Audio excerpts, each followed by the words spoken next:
고린도후서 6장 3절에서 10절에 있는 말씀을 우리 다 같이 합독합니다.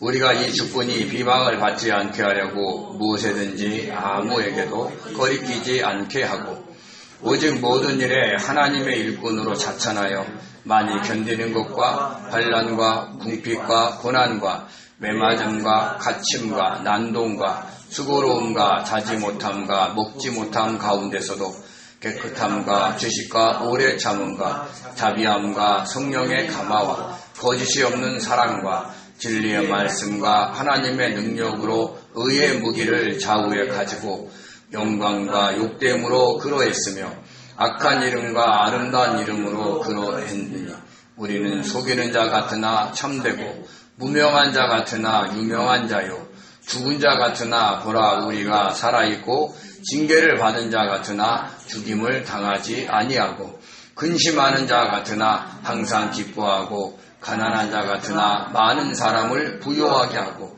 아무것도 없는 자 같으나 모든 것을 가진 자로다. 아멘. 기도합니다. 은혜로우신 하나님 감사합니다. 하나님의 놀라운 사랑으로 우리가 이 자리에 모였습니다. 아버지 귀한 말씀이 선포됩니다. 이곳과 방송을 통해 참여하는 우리 성도님들이 있는 곳에 성령께서 역사하셔서 모든 어둠을 물리치시고 복된 말씀이 선포될 수 있도록 도와주옵소서. 감사하며 예수님의 이름으로 기도드립니다. 아멘. 아멘. 사도 바울은 하나님의 긍휼하심에 따라 직분을 받았다라고 했습니다. 그 직분을 어떤 자세로 수행했는지는 우리가 그동안 살펴봤지만 고린도후서 4장 1절에서 5장 10절까지 자세하게 설명을 했습니다. 그리고 그 직분이 어떤 목적을 가지고 있는지는 고린도후서 5장 11절에서 6장 2절에서 설명을 했습니다. 그 직분이 어떤 목적을 가지고 있느냐?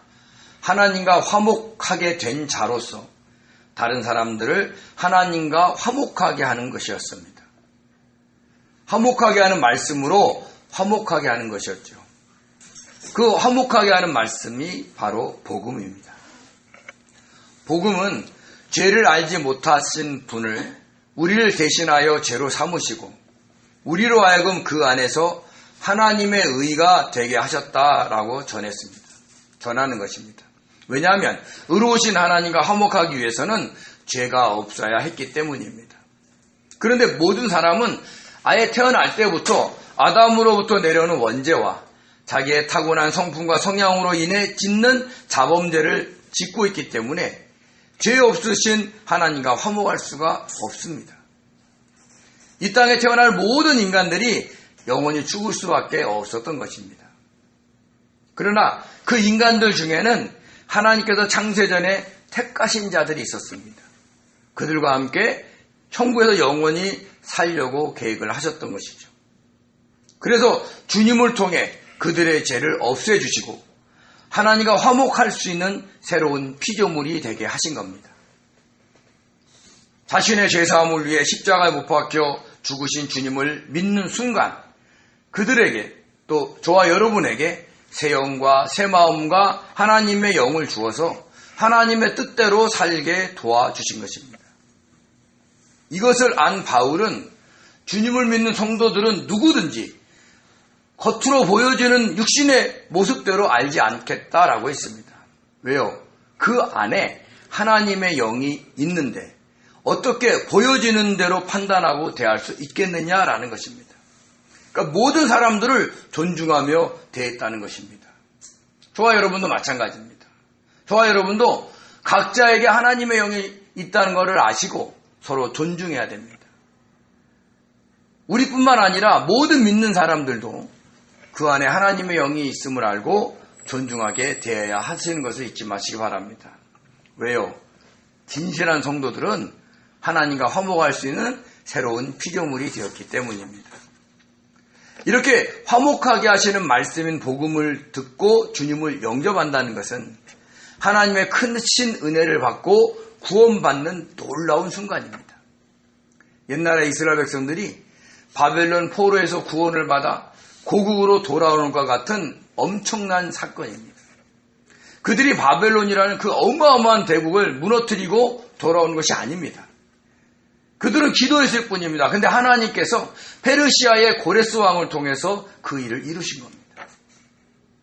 그처럼 우리들도 우리의 구원을 위해 바벨론과 같은 그 사단의 세력을 물리치고 본향인 천국으로 가는 것이 아닙니다.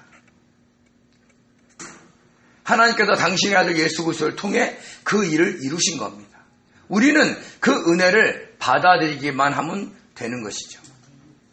화목케 하는 말씀을 받아들이기만 하면 되는 것입니다. 그래서 바울은 보라 지금은 은혜 받을 만한 때요. 보라 지금은 구원의 날이로다 라고 외쳤던 것입니다. 그럼 그 날은 주님을 구주로 영접했을 때만 해당되는 날일까요? 우리들은 주님을 이미 영접했습니다. 구원 받았습니다. 그러니까 보라 지금은 은혜 받을 만한 때요. 보라 지금은 구원의 날이로다 라는 말이 우리와는 전혀 상관없는 말씀이 될까요? 아닙니다. 물론 이 말씀은 지금 주님을 믿어 하나님의 은혜를 받아들이고 구원을 받으라는 말씀인 것은 분명합니다. 그렇지만 우리가 알아야 될 것은 바울이 이 고린도 후서를 예수를 믿는, 즉 주님을 믿는 고린도 교회 성도들에게 보냈다는 사실입니다. 그들은 이미 주님을 믿고 구원받은 사람들인데 지금도 하나님의 은혜를 받아야 하고 지금도 구원을 받아야 한다라고 외친 것이죠. 처음에는 우리의 영혼 구원을 위한 은혜와 구원을 받아야 하지만 주님을 믿는 성도가 된 후로는 우리의 영의 성장과 성숙을 위한 은혜와 구원을 받아야 하는 것입니다.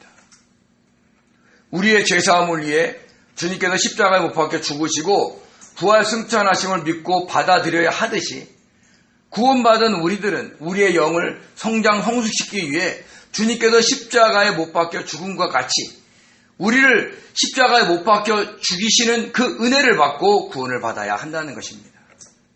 자기의 욕심과 욕망 때문에 죄악의 늪에 빠졌을 때 자기를 부인하고 자기 십자가를 지고 주님이 가신 그 십자가의 길을 가게 하시는 그 은혜와 구원을 받아야 한다라는 것입니다.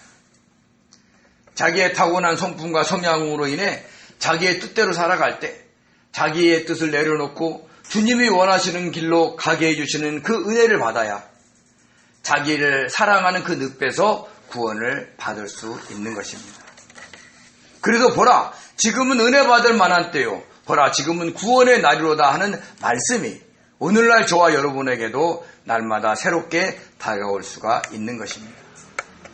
날마다 지금 은혜 받으시고 날마다 지금 구원 받으시기를 예수님의 이름으로 축원드립니다. 이어서 바울은 자신이 하나님께로부터 받은 그 직분이 너무 소중하고 귀했기 때문에 그 직분이 비방을 받지 않게 하려고 부단히 노력했다라는 사실을 밝힙니다. 우리 고린도후서 6장 3절에서 4절 같이 읽겠습니다. 우리가 이 직분이 비방을 받지 않게 하려고 무엇이든지 아무에게도 꺼리끼지 않게 하고 오직 모든 일에 하나님의 일꾼으로 자천하여 많이 견디는 것과 환난과 궁핍과 고난과 아멘. 비방하다의 헬라어 오마오마이는 비난하다, 흠잡다라는 뜻이 있는데 비난, 불명예, 치욕, 결점의 헬라어 모모스에서 유래됐습니다. 다른 사람들로부터 비난받지 않게 하려고 노력을 했다라는 것입니다. 또 무엇에든지는 어떤 일을 하든지라는 뜻이 있고 아무에게도라는 것은 누구에게도라는 뜻이 있습니다. 그리고 꺼리끼다의 크로스코페는 범죄, 화나게 함, 반감, 걸려 넘어뜨리게 하는 계기라는 뜻이 있습니다. 즉 어떤 일을 하든 누구에게나 반감을 사지 않게 하려고 그들로 하여금 화나게 하지 않게 하려고 그래서 그들이 실족하지 않게 하려고 노력을 했다라는 것입니다. 복음을 전하기 위해서 단 한순간도 긴장을 놓치지 않았다라는 뜻입니다. 그래서 모든 일에 하나님의 일꾼으로 자천하여 많이 견뎠다라고 했습니다. 매일매일 나는 하나님의 일꾼이다라고 외치면서 그에 걸맞는 삶을 살았던 것입니다. 자신이 받은 직분이 비방을 받지 않게 하려고 누구도 화나게 하지 않게 하려고 긴장하며 산 것입니다. 자신을 자천할 정도로 즉 스스로 추천할 정도로 한 것입니다. 이만하면 하나님의 일꾼으로는 괜찮지 않겠어? 그 정도로 하나님의 일꾼이라는 자긍심이 강했던 겁니다. 사실 사도 바울은 눈에 보이는 자천서나 추천서를 거부했습니다. 고린도후서 3장 1절과 2절 상반절에 보면 바울은 자신이 고린도 성도들에게 새삼스럽게 제출할 자천서가 필요하겠느냐, 또 누구의 추천서가 필요하겠느냐라고 하면서 고린도 교회 성도들이 자신의 추천서라고 했습니다. 그동안 고린도 교회를 개척하고 섬겼던 모습이 바울 일행의 그 사역의 발자취가 자신들의 자천서의 추천서라는 겁니다. 그래서 그런 자천서와 추천서를 거부했어요. 근데 여기서는 갑자기 자신을 하나님의 일꾼으로 자천한다고 하면서 많이 견뎠다라고 한 것입니다. 힘들고 어려울 때, 많은 유혹이 몰려올 때 나는 하나님의 일꾼이야! 라고 외치면서 하나님의 일꾼으로 괜찮은 사람으로 스스로 추천하면서 많이 견뎠던 것입니다. 성경에는 많이 견디는 것과 환난과 궁핍과 고난과라고 써서 많이 견디는 것이 환난과 구별된 어떤 사건인 것처럼 보이지만 실제로는 많이 견디었는데 그 견딘 것들이 어떤 거냐? 환난과 궁핍과 고난 그 등등이다라고 쓴 것이요. 그러니까 무려 9가지나 썼습니다. 우리 4절과 5절을 한번 같이 읽겠습니다. 오직 모든 일에 하나님의 일꾼으로 자천하여 많이 견디는 것과 환난과 궁핍과 고난과 매맞음과 갇힘과 난동과 수고로움과 자지 못함과 먹지 못함 가운데서도 그러니까 많이 견디는 게 뭐냐? 환난, 궁핍, 고난, 매맞음, 갇힘, 난동, 수고로움, 자지 못함, 먹지 못함이다라는 것입니다. 이 9가지를 많이 견뎠다는 거예요. 견디다의 헬라어 휘포모네는 경고의 섬, 인내, 기대, 기다림이라는 뜻이 있습니다. 어떤 어려움이 와도 믿음에 굳게 서서 인내하며 주님의 도우심을 기대하며 기다렸다는 것입니다. 힘들고 어려울 때마다 나는 그래도 하나님의 일꾼이야 라고 스스로에게 외치면서 많이 견뎠던 것입니다. 근데 그 어려움은 쉬운 게 아니었어요. 첫째, 환난입니다. 환난의 들리시스는요, 압박, 억압, 고통, 괴롭히는 상황이라는 뜻이 있는데 마음을 짓누르는 압박이 몰려오는 것을 의미합니다. 육체적, 정신적, 영적인 일들로 인해서 내리눌림을 당하는 것이죠. 바울과 같은 믿음의 거장이 이런 내리눌림을 받을까요? 우리는 안 받을 것 같죠. 그렇지 않아요. 받습니다. 큰 사역을 하는 목사님들은 아무 꺼리낌이 없이 날마다 행복하게 살까요? 그렇지 않아요. 여러 가지 일로 억압을 받습니다. 이런 경우 의기소침해질 수 있습니다. 근데 그럴 때마다 나는 하나님의 일꾼이다 라고 외치면서 견딘 것입니다. 둘째는 궁핍입니다. 궁핍의 아난케는요, 강제, 강요, 압박, 의무라는 뜻이 있는데 전혀 해결되거나 진정될 기미가 보이지 않는 고난을 가리킵니다. 즉 끊임없이 계속되는 어려움으로 어떻게 처신해야 할지 모르는 상태를 의미합니다.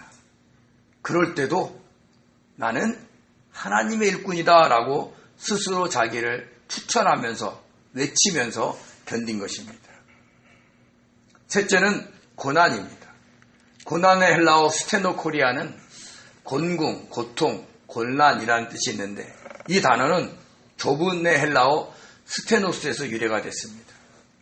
좁은 장소에서 몸을 옴짝달싹 못하는 상태를 의미합니다.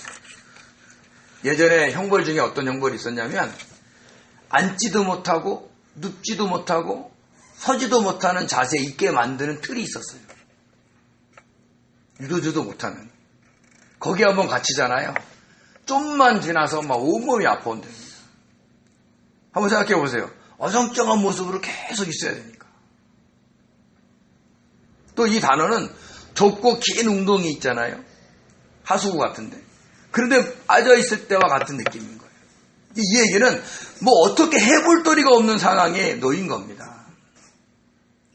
천하의 바울에게도 이런 일이 있었다는 거예요. 그래서 바울은 고린도후서 4장 8절에 사방으로 우겨싸움을 당했다라고 표현을 한 겁니다. 그럴 때마다 나는 하나님의 일꾼이다 라고 외치면서 견딘 것입니다. 네 번째는 매맞음입니다. 매맞음의 헬라어 플레케는요, 강타, 타격, 매질, 재난이라는 뜻이 있는데 때리다, 치다의 플레소에서 유래가 됐습니다. 복음을 전하는데 왜 맞을까요? 근데 그때는 그랬어요. 지금처럼 막 기독교가 융성한 게 아니라 기독교는 신흥 종교였어요. 이제 막 부흥되기 시작했던, 알려지기 시작했던 종교이기 때문에 기존에 있던 유대교, 그리고 그 유대교를 믿는 유대인이나 다른 신들을 믿는 이방인들에게는 정말 이상한 종교인 거죠. 그래서 멸시를 당했기 때문에 이런 일이 있었습니다. 얼마나 맞았는지 바울은 고린도후서 11장에서 이렇게 이야기를 합니다. 우리 고린도후서 11장 24절에서 25절 상반절까지 읽겠습니다. 유대인에게 40에 하나 감한 매를 5번 맞으며 3번 태장으로 맞고 1번 돌로 맞고. 유대인들은 태형을 가할 때 절대로 40대를 넘기지 않았습니다. 왜냐? 율법에 40대를 넘기지 말라라고 했기 때문입니다. 우리 신명기 25장 2절과 3절을 같이 읽겠습니다. 악인에게 태형이 합당하면 재판장은 그를 엎드리게 하고 그 앞에서 그의 죄에 따라 수를 맞추어 때리게 하라. 40까지는 때리려니와 그것을 넘기지는 못할지니 만일 그것을 넘겨 매를 지나치게 때리면 내가 내 형제를 경히 여기는 것이 될까 하노라. 너무 때려도 형제를 우습게 여겨서 하나님께 죄가 된다는 거죠. 또 40대 이상 때릴 때 죽을 수도 있었어요. 그러니까 아무리 악한 사람이라도 죽을 죄를 짓는 것이 아니기 때문에 40대를 넘기지 말라고 한 겁니다. 그래서 유대인들은 이 말씀을 지키기 위해서 오히려 40에 하나 매, 즉 39대를 때린 거예요. 왜 그랬을까요? 제가 이 말을 이해를 합니다. 왜냐, 저도 지금 숫자를 1, 2, 3, 4 세다가 100까지 세다 보면 중간에 버벅거릴 때가 있어요. 빼트려 먹든지 아니면 센 걸 또 셀 수도 있고 그렇죠. 근데 매를 때리다 보면 어떻게 돼요? 매를 때리다 보면 5대요. 근데 그 다음에도 5대요. 또 중간에 갔다가 22대요. 그러다가 또 22대요. 뭐 이러다가 40대를 넘길 수가 있었어요. 그러면 율법을 어긴 것이 됩니다. 그래서 아예 39대까지 때린 거예요. 설령 중간에 잘못을 일더라도 율법을 어기지 않기 위해서. 이런 매를 5번 맞았어요. 그러니까 사역하는 동안 총 190대를 맞은 겁니다.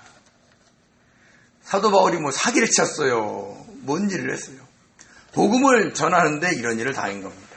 또 이방인들에게는 3번 태장을 맞고 한 번은 돌로 맞아 죽을 뻔했습니다. 이 돌로 맞아 죽을 뻔한 것은 1차 전도 여행 때 있었던 거죠. 우리 사도행전 14장 19절을 읽겠습니다. 유대인들이 안디옥과 이고냐에서 와서 무리를 충동하니 그들이 돌로 바울을 쳐서 죽은 줄로 알고 시외로 끌어내지니라. 아멘.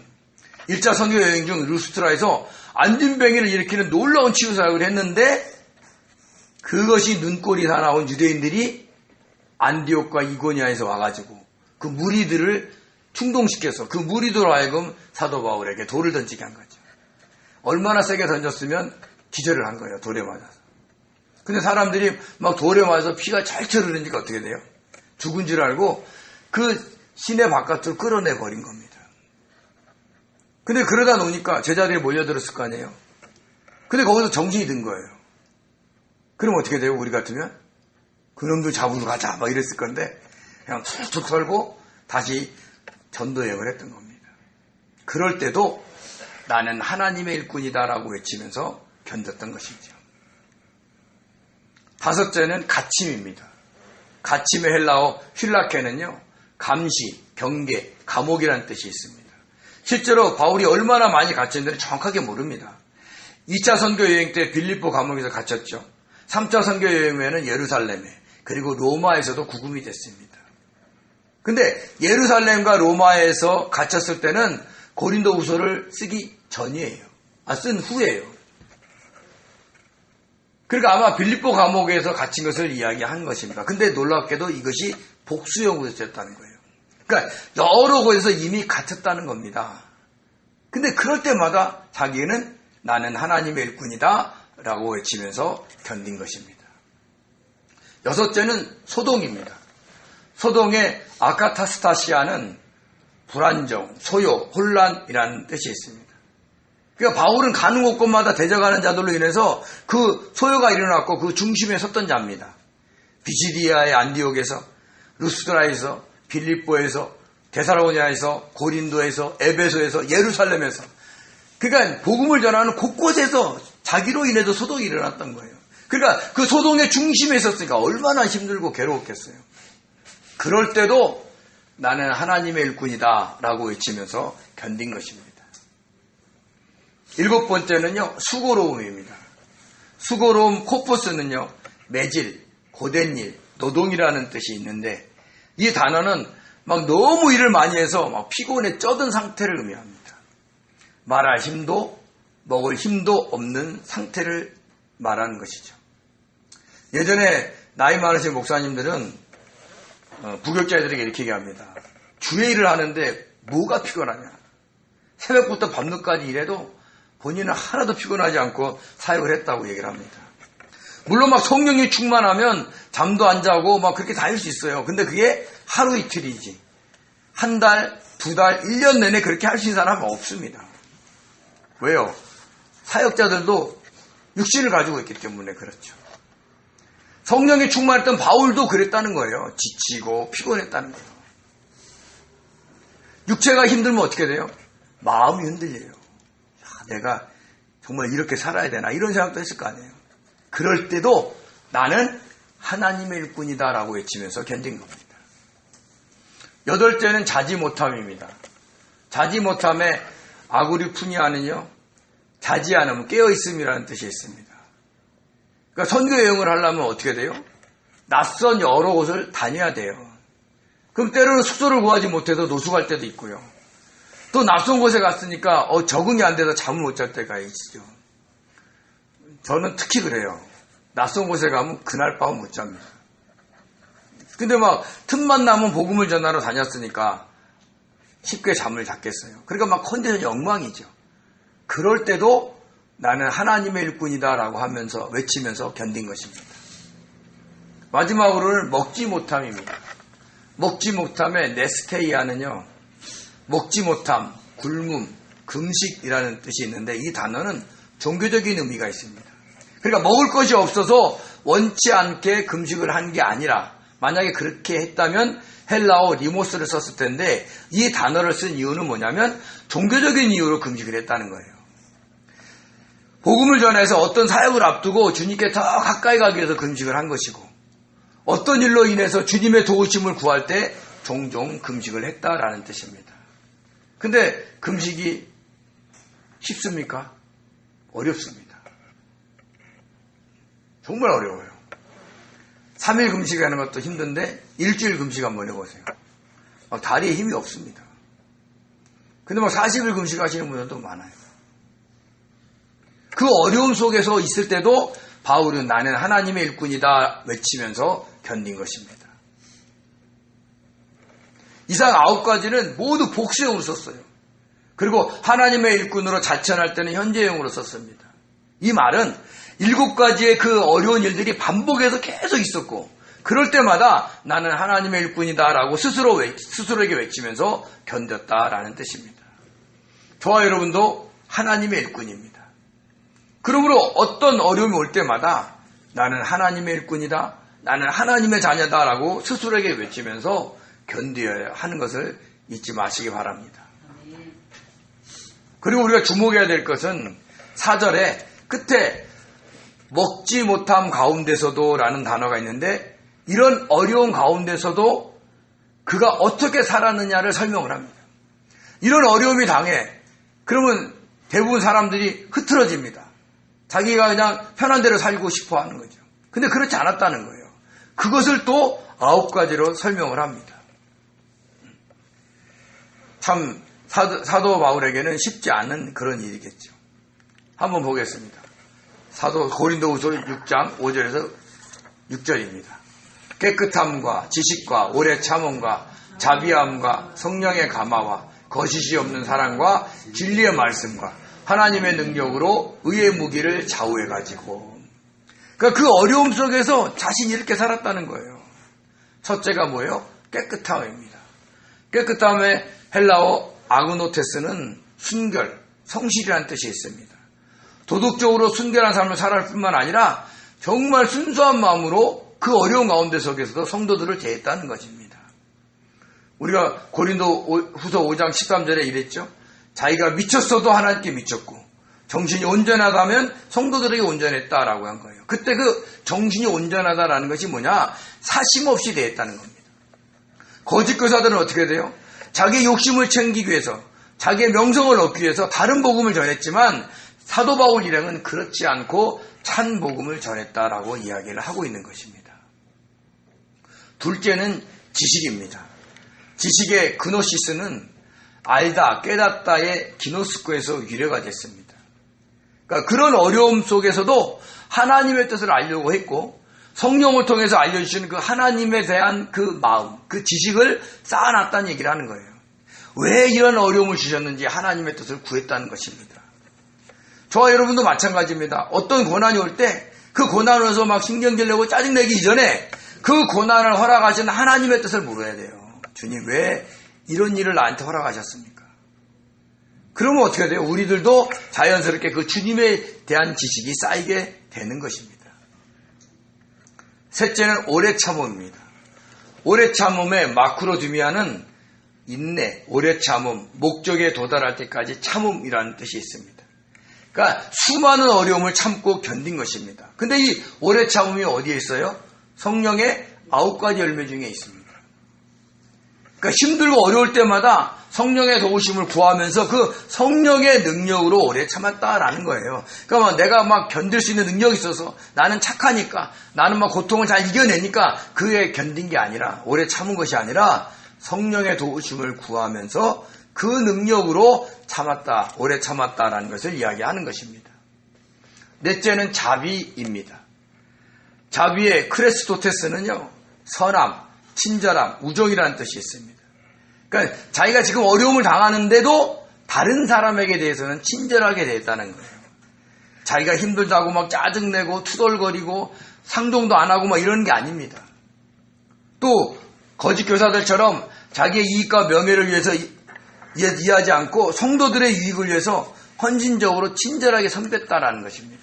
왜 친절하게 섬깁니까? 그의 친절함으로 그 성도들의 영적 성장을 도운 거예요. 우리가 친절하게 대하지 않으면 어떻게 돼요? 사람들이 상처받습니다. 상처받으면 그 영이 성장할까요? 오히려 주님에 대한 생각에 반감을 갖고 교회에 대한 생각에 반감을 갖게 될 수 있어요. 그래서 어떤 일이 있어도 사도 바울은 사람들에게 친절하게 됐다는 거예요.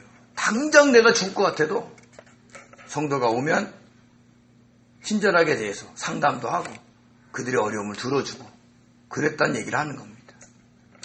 다섯째는요, 성령의 감화입니다. 근데 성령의 감화의 원문을 보면 성령의 감화라는 말은 없고 성령이라는 단어로 되어 있습니다.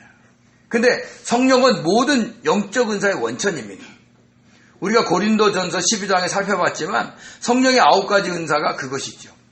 그러니까 그런 은사를 통해서 사역을 했다는 거예요.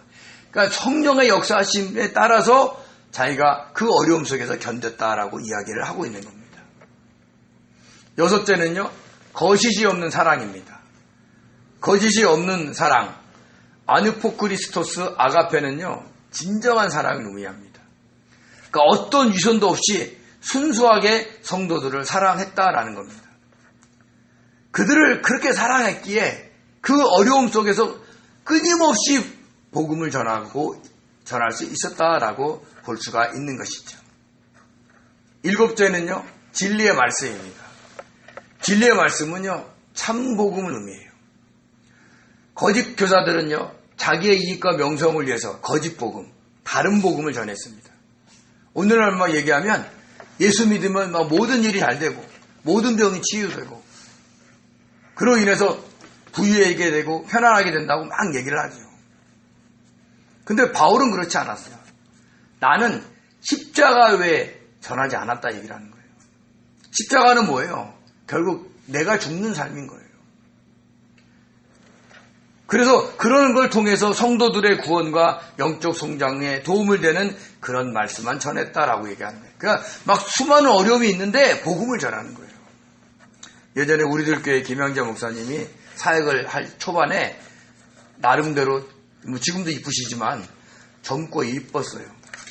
그래서 남자 성도들이 와가지고 상담한다고 하면서 좀 이렇게 접근을 했던 것 같아요. 그때 김양재 목사님이 그런 유혹을 이길 수 있는 것은 하나님에 대한 얘기, 복음에 대한 얘기를 했다는 거예요. 그러니까 다른 세상 얘기를 사게 해야 그 사람이 유혹을 할 텐데 그 복음만 얘기하니까 자기한테 접근해왔다가 떠난 사람들이 많다는 거예요. 마찬가지예요. 우리가 전하는 복음은 십자가의 복음밖에 없어요. 그 십자가 복음을 통해서 그렇게 삶을 통해서 우리가 이 세상의 어떤 유익과 복을 받을 수는 있어요. 근데 근간은 십자가의 복음이라는 것을 잊지 마시기 바랍니다. 여덟째는요, 능력입니다. 하나님의 능력이라고 그랬어요. 능력의 두나미스는 힘, 파워입니다. 그러니까 그 어려움을 자신의 능력이 아닌 하나님의 능력으로 견딘 것입니다. 마지막으로 의의 무기입니다.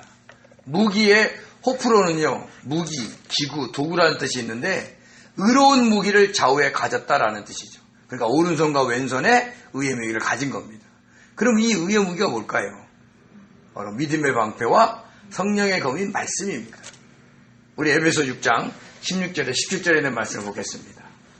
모든 것 위에 믿음의 방패를 가지고 이로써 능히 악한 자의 모든 불화살을 소멸하고 구원의 투구와 성령의 검 곧 하나님의 말씀을 가지라. 아멘. 악한 자, 즉 사탄이 공격해오는 모든 불화살을 소멸하는 믿음의 방패와 그들을 물리칠 수 있는 성령의 검인 말씀을 좌우에 가지고 그 모든 어려움을 싸워 나갔다라는 뜻입니다. 옛날에 병사들이 전쟁터에 나갈 때 어떻게 돼요? 한 손에는 방패를 들고 한 손에는 창이나 검을 들었습니다. 그처럼 우리들도 사탄의 공격을 막는 방패가 있어야 되는데 그 방패는 믿음으로 만들어야 된다는 거예요. 그럼 그 믿음이 뭐예요? 주님께서 우리를 구원하시고 영원한 생명을 주셨고 마침내 주님의 칭찬과 상급을 받으며 천국에 들어가실 하실 것이라는 그 믿음으로 만들어야 하는 거예요. 그래야 이 세상의 온갖 유혹으로 공격해오는 사탄을 막을 수가 있는 겁니다. 아, 내가 능력이 있어. 나 이 정도는 충분히 이겨내. 이러고 방안내는 게 아니에요. 사탄은 영적 존재예요. 보이지 않아요. 어떻게 오는지 몰라요. 그래서 그 사탄의 공격으로 우리에게 다가오는 현상을 보고 그때 우리가 믿음을 드리면서 이겨야 하는 것입니다. 그리고 성령의 검인 말씀대로 삶으로 사탄의 세력을 한다는 것을 이야기를 하고 있는 거예요. 그렇게 했다는 거예요. 이렇게 바울은 수많은 어려움을 나는 하나님의 일꾼이다 스스로 외치면서 견디었고 그 가운데 속에서도 깨끗함과 지식과 오래 참음과 자비함과 성령의 감화와 거시기 없는 사랑과 진리의 말씀과 하나님의 능력으로 의의 무기를 좌우에 가지고 있었다라는 거예요. 막 별대로 되라 하면서 포기하며 살지 않았다는 거죠. 근데 이런 상황 속에서도 사람들에 대한 평판은 아주 상반적이었어요. 그렇지만 그 가운데 속에서도 그는 하나님 앞에서 엄청난 영적 자긍심을 가지고 살았던 것입니다. 그 말씀을 8절에서 10절까지 이야기를 합니다. 우리 한번 같이 한번 읽어볼까요? 영광과 욕됨으로 그러했으며 악한 이름과 아름다움으로 그러했느니라. 우리는 속이는 자 같으나 참되고 무명한 자 같으나 유명한 자요 죽은 자 같으나 보라 우리가 살아있고 징계받는 자 같으나 죽임을 당하지 아니하고 근심하는 자 같으나 항상 기뻐하고 가난한 자 같으나 많은 사람을 부유하게 하고 아무것도 없는 자 같으나 모든 것을 가진 자로다. 아멘, 아멘, 아멘. 영광과 욕됨은 칭찬과 멸시를 의미합니다. 그러니까 어떨 때는 칭찬을 받았지만 어떨 때는 멸시도 받았다는 거죠. 이곳에서는 칭찬을 받았는데 저곳에서는 멸시를 받은 겁니다. 사람들에게 칭찬을 받을 때 조심해야 될 것은 교만하지 않으려고 해야 돼요. 그리고 하나님께 영광을 돌려야 하는 것입니다. 멸시를 받을 때는 어떻게 돼요? 절대로 낙심을 하지 않아야 한다는 것이죠. 악한 이름과 아름다운 이름은 나쁜 평판과 좋은 평판을 의미합니다. 나쁜 평가를 받은 때와 장소가 있었고 좋은 평가를 받은 때와 장소가 있었다는 겁니다. 그러니까 아무리 훌륭한 신실한 사역자라도 모든 사람으로부터 칭찬과 좋은 평판만 받을 수는 없습니다. 사람들의 생각이 얼마나 다른데요. 다 각자가 보는 시각이 다릅니다. 그래서 여기서는 칭찬을 듣지만 저기서는 멸시를 받을 수가 있는 겁니다. 우리에게 중요한 것은 하나님으로부터 받는 영광과 존귀와 칭찬입니다. 이것에 관심을 가지고 우리는 복음을 전해야 합니다. 그래서 바울 일행은 그 수많은 어려움 속에서도 신실하게 사역했기에 엄청난 영적 자긍심을 표현했던 겁니다. 이렇게 얘기하죠. 다른 사람들이 보기에는 속이는 자 같으나 참되게 사역했다고 했습니다. 거짓 교사들이 자신들처럼 어떤 의도가 있지 않을까, 그래서 저렇게 사역한 것이 아닐까라고 하지만 항상 참되게 사역했다는 거죠. 무명한 자 같으나 유명한 자다라고 했습니다. 사람들에게 멸시와 천대를 받는 것 같지만 하나님께는 인정을 받으며 사역을 했다라는 뜻입니다. 죽은 자 같으나 보라 살았다라고도 했습니다.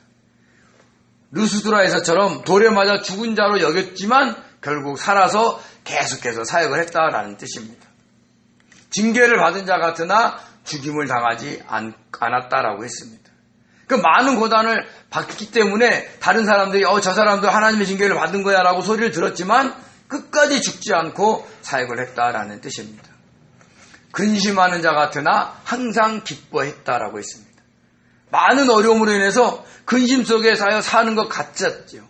근데 그 일을 통해 이루실 하나님의 뜻을 생각하면서 기뻐하며 사역을 했다는 겁니다. 저와 여러분도 엄청난 일들이 있죠. 근데 기뻐해야 되는 것은 그 일을 통해서 이루실 하나님의 뜻을 우리는 바라보고 기뻐해야 한다는 것을 잊지 마시기 바랍니다. 가난한 자 같으나 많은 사람을 부여하겠다는 거예요. 사도 바울은 돈이 많지 않았어요. 하다못해 사역할 때 천막 짓는 일을 하면서 살았으니까요. 그렇지만 영적으로는 많은 성도들에게 부유함을 줬다라고 얘기하는 거예요. 천국을 바라보며 생활하게 하면서 이 땅에 매여 살지 않게 도와줬다라는 것입니다. 그리고 마지막으로 아무것도 없는 자 같으나 모든 것을 가진 자로다. 눈에 보이는 현실에는 아무것도 가진 것이 없이 돌아다니며 사역을 했지만 그는 천지를 창조하신 하나님, 천지 만물이 모든 것인 그 하나님을 위해서 사역을 했기 때문에 그분이 채워줬기 때문에 모든 것을 가진 자로서 사역을 했다라고 이야기를 하는 겁니다. 이렇게 7가지의 영적 자긍심이 저와 여러분에게도 있어야 합니다. 그래야 세상의 평가와 판단에 휘둘리지 않고 성도로서 신실하게 살아갈 수 있습니다. 돈이 없다고 낙심하지 않고 일이 잘 안 된다고 좌절하지 않게 됩니다. 우리에게 중요한 게 뭐예요? 지금 하나님 앞에서 주님의 뜻대로 살아가느냐 그렇지 않느냐입니다. 그러면 어떤 어려움 속에서도 나는 하나님의 일꾼이다, 나는 하나님의 자녀다라고 스스로에게 외치면서 견딜 수가 있고 성도로서 신실하게 살아갈 수 있고 세상 평판에 휘둘리지 않고 살아갈 수 있게 되는 겁니다. 이런 은혜를 날마다 지금 받아 누리면서 어떤 어려움에서 구원받는 복된 성도들 되시기를 예수님의 이름으로 축원드립니다. 기도하겠습니다. 은혜로우신 하나님, 저희들은 연약한 존재입니다. 수많은 어려움들이 있습니다. 그럴 때마다 나는 하나님의 일꾼이다 라고 스스로에게 외치면서 견딜 수 있게 도와주시옵소서. 세상 사람들이 어떤 평가를 받든지 우리는 하나님 앞에 인정받는 자들이 되게 도와주셔서 하나님의 영광 위에 살아가고 주님을 기쁘시게 하는 자들이 될 수 있도록 도와주옵소서.